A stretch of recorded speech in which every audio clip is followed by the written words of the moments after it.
Take a look at problem number 3 in chapter 5. It says if m is equal to 6 kilograms, what is the tension in string number 1? So we have string number 1 over here, string 2 over here. Let's call this one string 3. We've got a 60-degree angle here and a 30-degree angle here. Well, to do this, let's focus in on the mass m first. Let's do a free body diagram of that mass. So here's mass m equal to 6 kilograms.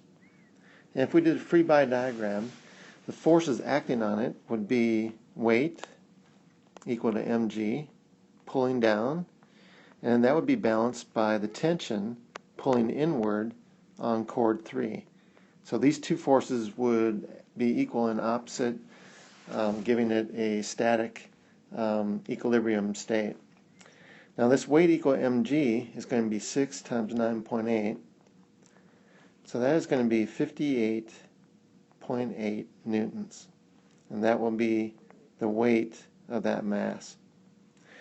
Okay, so now that we've got the tension, well, actually we've got the mass, we can see that if we were to set up the summation of all the forces in the y direction on this free body diagram, that should equal 0, and we have the tension going up minus the weight going down. This is tension 3. So tension 3 is equal to the weight, is equal to 58.8 newtons.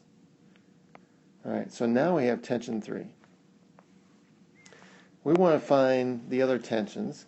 So now next we're going to focus in on this knot right here. And we'll do a free body diagram of the knot. Let me put that right on this. So we're going to have a tension 2 pulling off this way, a tension 1 pulling off this way, and a tension 3 pulling inward on that cord as well. Now we know tension 3 is already 58.8 newtons. The tension 1 and tension 2 we don't know. But we do know that this angle will have to be 30 degrees because the angle added to it to get 90 is this angle up here, which is 60. And this angle over here will have to be 60 because the angle added to it to get 90 would be 30 up here. So what we're going to have is equilibrium in the x and y direction on this knot. We recognize the knot is not moving, so the net force in it must be 0. We've got one component of this tension 2 that's going to the right. That's going to be T2 cosine 30. And we have this other component of tension 1 going to the left. That's going to be T1 cosine 60. They're canceling out. The way we would write it is that the summation of all the forces in the x direction on this knot is equal to 0, and that is equal to T2 cosine 30 minus T1 cosine 60.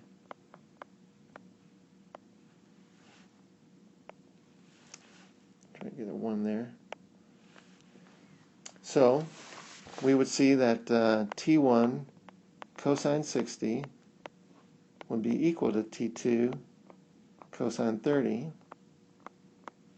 or T1 is going to equal the cosine of 30 divided by the cosine of 60 times tension 2. If we calculate the cosine of 30 divided by the cosine of 60,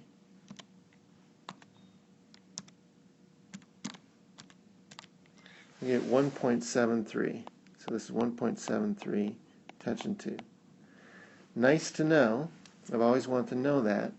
But we want to find what these tensions are. So we just know how one tension relates to the other tension.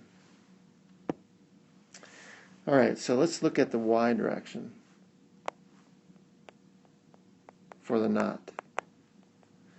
We have this tension 2. We have one component on the tension 2, which is T2 sine 30. And then we have a component on tension 1, which is T1 sine 60, and they're both going up. And this is being balanced by tension 3, which is going all down, and that is 58.8 newtons. And because of these three forces, the knot doesn't move vertically either. So we have that the summation of all the forces in the y direction is 0, and that is T1 sine 60 plus T2 sine 30 minus tension 3. Now we know what T1 is in terms of T2, so we have that, and bring the tension 3 over to this side. So we have that tension 3, which is 58.8 newtons, is equal to tension 1, 1.73 tension 2, times the sine of 60, plus tension 2 sine 30. I can factor out the tension 2 on the right-hand side. So this looks like 58.8 is equal to 1.73 sine 60 plus sine 30, all that times tension 2. Now figure out 1.73 times the sine of 60 plus the sine of 30. I get 2. So all this stuff is 2. So we have, finally, that tension 2 is going to equal 58.8 divided by 2, which is 29.4 newtons. So that is tension 2. Nice to know. I always want to know that. But we want to find tension 1. So we would say that tension 1 is equal to 1.73 times tension 2. 1.73 times 29.4 is 50.86. So we say 50.9 newtons. So tension 1, the tension in wire number 1 is 50.9 newtons.